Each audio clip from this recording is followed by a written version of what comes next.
வணக்கம். செல்வகுமாரின் மாலை வானிலை ஆய்வறிக்கை. அதிகாரப்பூர்வ வானிலை அறிக்கைக்கு இந்திய வானிலை ஆராய்ச்சித்துறை அறிக்கையை பார்க்கவும். 2026 ஆகஸ்ட் 22 சனிக்கிழமை மாலை 6 மணி ஆய்வறிக்கை.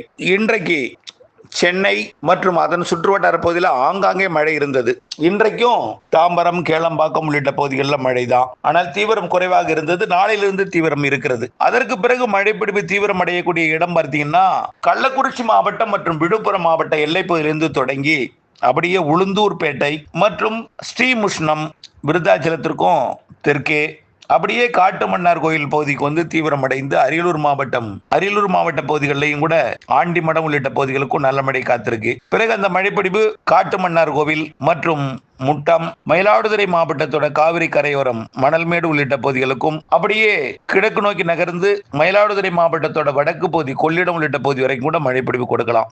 அதே போல உளுந்தூர்பேட்டை மழை அப்படியே கிழக்கு நோக்கி நகர்ந்து உளுந்தூர்பேட்டையிலிருந்து நெய்வேலிக்கு வடக்கு புறமாக பன்ருட்டி, நெய்வேலி இடைப்பட்ட பகுதி வழியாக கடலூர் மாவட்ட கடலோர பகுதிகளுக்கும் மழைப்பொழிவு கொடுப்பதற்கு வாய்ப்பு இருக்கு. நாளையிலிருந்து மழைப்பொழிவு, வெப்பசலன இடிமழைப்பொழிவு தீவிரமடையும். நாளை விட நாளை மறுநாள் திங்கட்கிழமையிலிருந்து நாளைக்கு பார்த்தீங்கன்னா தினசரி மழை உண்டுங்க. மயிலாடுதுறைக்கு வடக்கே, கும்பகோணத்துக்கு வடக்கே, தஞ்சாவூர் மாவட்டத்துக்கு வடக்கே தினசரி மழை உண்டு. அப்பப்போ வடக்கு டெல்டாவிற்கும் டெல்டாவின் பிற பகுதிகளுக்கும், புதுக்கோட்டை, சிவகங்கை மாவட்டத்திற்கும், அப்படியே சேலம் மாவட்டம் தொடங்கி அப்படியே படிப்படியாக பரவலாகும். கொஞ்சம் கொஞ்சமாக அடுத்தடுத்த நாட்களில் பரவலாகும். நாளைய மழைப்பொழிவு எங்கே எதிர்பார்க்கப்படுகிறது பார்த்தீங்கன்னா சேலம், தருமபுரி, கிருஷ்ணகிரி, திருப்பத்தூர், வேலூர், ராணிப்பேட்டை, திருவண்ணாமலை, கள்ளக்குறிச்சி, விழுப்புரம், புதுச்சேரி, சென்னை, திருவள்ளூர், காஞ்சிபுரம், செங்கல்பட்டு, கடலூர், அரியலூர், பெரம்பலூர், மயிலாடுதுறைக்கும் வாய்ப்பு இருக்கு நாளை ஞாயிற்றுக்கிழமை மாலை இரவு. அதே போல தென் மாவட்டங்களில் புதுக்கோட்டை, சிவகங்கைக்கும் வாய்ப்பு இருக்கு. புதுக்கோட்டை, சிவகங்கை, மதுரை வடக்கு பகுதிக்கும்.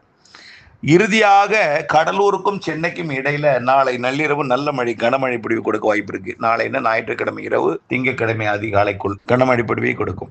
அது சென்னைக்கு மட்டுமில்ல, தெற்காந்திர பிரதேசத்துக்கு உண்டு. ஏற்கனவே காற்று சுழற்சி நீடித்துக் கொண்டிருக்கிற காரணத்தினால திங்கட்கிழமை இதே போல திங்கட்கிழமை தமிழ்நாட்டில் பெரும்பாலான மாவட்டங்களுக்கு மழை இருக்கு. டெல்டாவின் தெற்கு கடலோரமும் டெல்டாவினுடைய மன்னார்குடிக்கு தெற்கே உள்ள பகுதிகளும் கொஞ்சம் வாய்ப்பு இருக்கு, ஆனால் உறுதி இல்லை. ஆனால் வடக்கு டெல்டா மற்றும் மேற்கு டெல்டா அப்படியே எல்லா வடகடலோரம், வட உள் பகுதி, உள் தமிழ்நாடு, மதுரை, சிவகங்கை, ராமநாதபுரம், புதுக்கோட்டை, இங்க எல்லாமே, தூத்துக்குடி, விருதுநகர் கூட வாய்ப்பு இருக்கு ஆங்காங்கே. திங்கட்கிழமை 24ஆம் தேதி தென்மேற்கு பருவமழையும் 23ஆம் தேதியிலிருந்து கேரளாவில் தீவிரமடையுது. அப்பப்போ அது வந்து வால்பாறையிலிருந்து திருமூர்த்தி பகுதிகளுக்கும் அப்படியே கொடைக்கானல் மலைப்பகுதிகளுக்கும் மழைப்பொழிவை கொடுக்கும். கண்டிப்பா குற்றால அருவி பகுதிகளுக்கு ஒரு 2 நாள் கொஞ்சம் நீர்வரத்தை அதிகரிக்க செய்யும். 24, 25 தொடர்ந்து மழை இருக்கும். படிப்படியா மழையோட பரப்பு அதிகரித்திருந்தாலும் ஒதுக்கி மழை இருக்கும். இந்த மாத இறுதியிலிருந்து தென்சீன கடல் நிகழ்வு வியட்நாம், கம்போடியா பகுதிகளில் நுழைய இருக்கு. அப்ப அப்படியே கொஞ்சம் கொஞ்சமா வடகிழக்கு மாநிலங்களுக்கு வருவது. அப்படியே ஆக தென்சீன கடல் நிகழ்வு அடுத்தடுத்து வர இருக்கிறது. கண்டிப்பாக தென்சீன கடல் நிகழ்வு செப்டம்பர் மாதத்துல ஆந்திர பிரதேசத்துக்கு வரும். ஆந்திர பிரதேசம் வரக்கூடிய அதே வழியில தமிழ்நாடை ஒட்டி வளிமண்டல சுழற்சி நிலவும், இலங்கை அருகே நிலவும், குமரிக்கடலில் நிலவும், மன்னார் வளைகுடாவில் நிலவும். அக்டோபர் முதல் 15 நாள் இலங்கை, மன்னார் வளைகுடா, குமரிக்கடல், கேரளா கடலோரத்திலையும் காற்று சுழற்சி நிலவும். இதனால கேரளா, தமிழ்நாடு, தென் மாவட்டங்கள் எல்லா மாவட்டங்களுக்குமே செப்டம்பர்ல குறிப்பாக 2வது வாரத்துக்கு பின் 2வது வாரம் 8ஆம் தேதிக்கு மேலேயே எம்ஜிஓவும் வரப்போகுது. 2வது வாரத்துக்கு பின் அதாவது 10ஆம் தேதி 8ஆம் தேதிக்கு மேலேயே படிப்படியாக தென்மேற்கு பருவமழை தீவிரமடையும். உறுதியாக நாம் சொன்னது போலவே அனைத்து மாதிரிகளும் காட்டும் என்றும் காட்டத் தொடங்கிவிட்டது. ஆவரேஜ் சராசரி மழைப்பொழிவு அனைத்து மாதிரிகளின் ஒருமித்த சராசரி மழைப்பொழிவே அதுவே கூடுதலாக தெரிகிறது. ஆகவே கண்டிப்பாக நம்ம எதிர்பார்த்த மழை செப்டம்பர், அக்டோபரில் இருக்கு. தென்மேற்கு பருவமழை இறுதிக்கட்ட தீவிரம். மேற்கு தொடர்ச்சி மலைக்கும் உண்டு, தென் மாவட்டங்களுக்கும் உண்டு, தமிழ்நாட்டின் அனைத்து மாவட்டங்களுக்கும் உண்டு. குறிப்பாக வளிமண்டல சுழற்சி தான் இந்த மழைப்பொழிவை, தென்மேற்கு பருவமழையை தீவிரப்படுத்த போகிறது. தமிழ்நாட்டில் நாம ஏற்கனவே சொன்னதை விட ஆந்திர பிரதேசம், கர்நாடகாவை விட, அதாவது தெலுங்கானா, ஆந்திர பிரதேசம், வடக்கு கர்நாடகாவை விட தமிழ்நாட்டுக்கு கூடுதல் மழை தான் தெரியுது.